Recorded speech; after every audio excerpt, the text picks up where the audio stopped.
people like Amanda Chase and Marjorie Taylor Greene and Lauren Boebert all represent the GOP's current grassroots side. The only reassurance we have right now is that all of these people, so far, just don't seem to have the national charisma that Trump bafflingly obtained.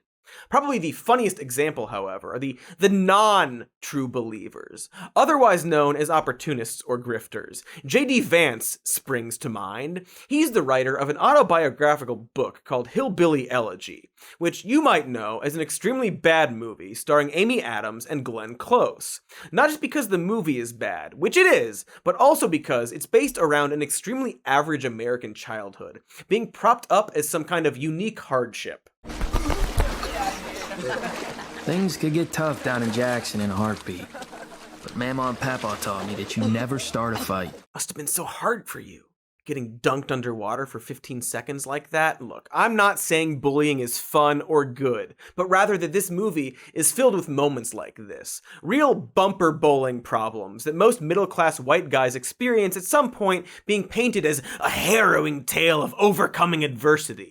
All packaged in a morality piece glorifying the right-wing fantasy of pulling yourself up by your bootstraps. I'm not trying to knock this guy's extremely average life. Like, everyone has it hard at some point, but perhaps that doesn't always make a compelling film.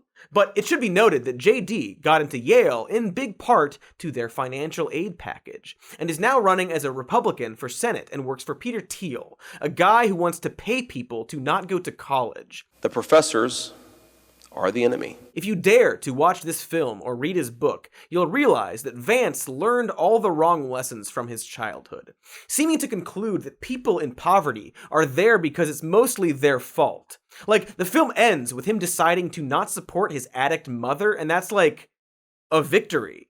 Because people they just gotta take some personal responsibility.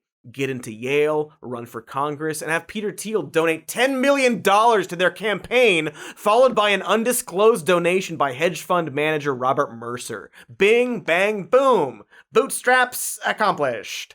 And that's why I wanted to talk about Hillbilly Elegy, because this story and everything that Vance does really reeks of someone who just wants to get in the spotlight. For example, when Trump first ran in 2016, JD expressed a very loud dislike of him as a candidate. And I mean, like, he super didn't like him, at one point calling him reprehensible. Then, the moment he wanted to get into politics, he completely reversed his stance on Trump because of course he did. Like a beta cancel cultured snowflake apologizing to the woke mob. And since then, he's been filling Twitter with some of the worst right-wing hot takes, towing that line of toxicity to get the attention of the MAGA crowd. Like, wow, look at this shit. If only there was a word you could use to describe it. You might also notice that I'm not really describing what J.D. Vance's policies would be. And that's because I'm pretty sure they're just whatever Peter Thiel wants. And this dude is part of a pattern of these empty vessels now attempted to run on Trump fumes. Along with Vance, there's also Blake Masters, another law school honky who is currently running for Senate in Arizona under the starting premise that having political experience is overrated. That sounds familiar, interesting. But let's hear what he has to say. Because we are up against a media that lies to us, schools that teach our kids to hate our country, and corporations that have gotten so big, they think they're bigger than America. It's time to put this country first. We need to enforce the law, and we need to finish the wall. Oh, okay, so just like all the Trump stuff. He's trying to do Trump stuff in a really obvious, desperate way. Blake, his name is Blake, let's not just breeze past that, but Blake has actually claimed that he's not trying to pander to Trump like some of the other candidates, adding, and this is hilarious, the president is way smarter than that. Of course I'm not trying to get your favor, my lord. Thou is far too intellectual and sexily besuited for such clownish behavior. Again, just really transparent and funny. And much like J.D. Vance, it's really hard to know what Blake's speedster actually intends to do for America beyond repeat a lot of talking points. Here's one he's particularly fond of. In America, you ought to be able to raise a family on one single income. We used to be able to do this. Something happened, globalization, decades of inflation. Can't really do it anymore. I think that's a huge problem. So why don't politicians talk about it? In the left, they attack me. They want to say, oh, Blake, that's sexist. Guys, there's nothing sexist about prosperity. First of all, who is saying that's sexist? Like, a person on Twitter, maybe? I get if you specify that one specific gender should stay home, it would be sexist.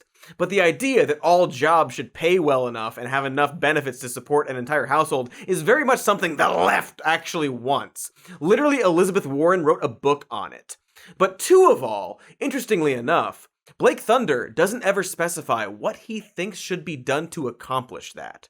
It's not in this ad or on his website. And maybe that's because this right-leaning candidate would have to come up with solutions that perhaps his party wouldn't be so keen on. You know, like raising the minimum wage and ensuring free healthcare for everyone so as to not tie the ability to see a doctor to your job, paid leave, things like that. It's just funny how he honed in on a very real problem and then seems unable to reach the natural conclusion to that problem.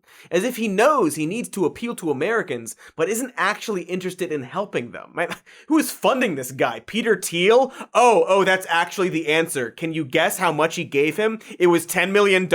You don't have to guess. This was all planned. I'm not talking to anybody. So yeah, opportunists. Blake Cunnilingus and JD Vag Eater, two compliments to them if they apply to them, don't believe in much of anything. They like money, fame, power, and see the MAGA crowd as a very easy grift. It seems. Maybe they really do believe in both helping people and Peter Thiel's vision of some like neo-feudalist tech militia startup where he injects young people's blood into him to stay alive forever. I don't know. But it seems like they won't help anyone beyond ensuring that if you slip through the cracks of society, it's simply because you didn't work hard enough, and that the very wealthy can continue to be very wealthy. And even then, it's really just one person that is wealthy. It's their base, Peter Thiel. And sadly, they might win their elections, but it's really hard to see either of them make it all the way to the White House. But I don't know, weirder things have happened, huh? Hey, thanks for watching that clip. Here's the evergreen end plate to ask you to like and subscribe. It's any day of the year where you are.